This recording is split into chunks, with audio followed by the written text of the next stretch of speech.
माझं नाव डॉक्टर सुनील मारुती चव्हाण आणि माझं चव्हाण फाउंडेशन रिसर्च सेंटर हे चव्हाण फाउंडेशन रिसर्च सेंटर हे फाउंडेशन आहे आणि माझ्या विरुद्ध हवेली पोलीस स्टेशनमध्ये एक 9/7/2024 रोजी एक FIR दर्ज केली होती आणि त्या FIR मध्ये असे खोटे आरोप लावले होते की आम्ही बोगस नॅचरोपॅथीचं इन्स्टिट्यूट चालवत आहे, मेडिकल कॉलेज चालवत आहे।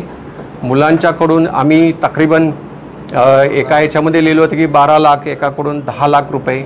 I can tell you this is totally wrong. आणि त्यांच्याकडे जर का एव्हिडन्सच नव्हता पण तरी पण सोशल मीडियामध्ये त्यांनी असा बोबाटा केला की आमच्याकडे 600 विद्यार्थी आहेत, करोडो रुपये फसवलेले आहेत, करोडो रुपये घेतलेले आहेत। तसं काही बिलकुल नाही आहे आणि 600 विद्यार्थी नसून आमच्या इन्स्टिट्यूटमध्ये आतापर्यंत 100+ विद्यार्थी आहेत, 100। त्याच्यातली 18 मुलांची पहिली बॅच पासआउट झाली। एनिवे आम्ही सत्र न्यायालयामध्ये आम्ही गेल्यानंतर 23/1/2025 रोजी सत्र न्यायालयाने आम्हाला सील उघडण्याचा आदेश दिला होता कुणाला, हवेली पोलीस स्टेशनच्या त्या अधिकाऱ्यांनी, आणि आमचं सील उघडलेलं आहे।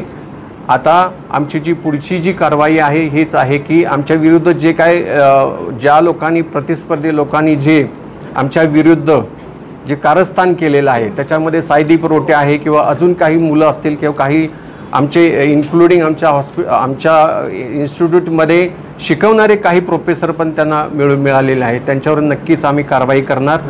आणि 1961चा कायदा नॅचरोपॅथीला लागत नाही हे आयुष मंत्रालयाने त्यांचा कुठलाही पुरावा याच्यामध्ये दिला नाही आहे कोर्टामध्ये। म्हणजे 1961चा कायदा नॅचरोपॅथीला लागत नाही आणि आयुष मंत्रालयाला हे अधिकारच नाही आमचं सील करण्याचा। हे प्रूव्ह झाल्यानंतर याला आमचं जे नुकसान झालेलं आहे, आमच्या इन्स्टिट्यूटचं नुकसान झालेलं आहे, आमची तिथली जी जागा आहे त्याचं रेंट वगैरे पकडलं तर फार मोठं आयुष मंत्रालयच ह्याला कारणीभूत आहे। कारण त्यांनी कुठलाही पेपर पडताळून न देता न करता आमच्यावर त्यांनी ती कारवाई केली होती।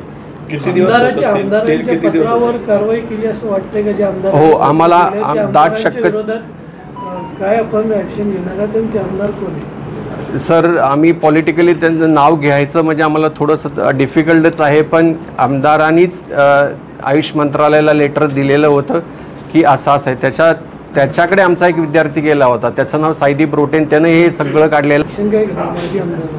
आम्ही आता ते सगळं आमचे दादा ठरवतील कशी काय पुढची ॲक्शन घ्यायची ती।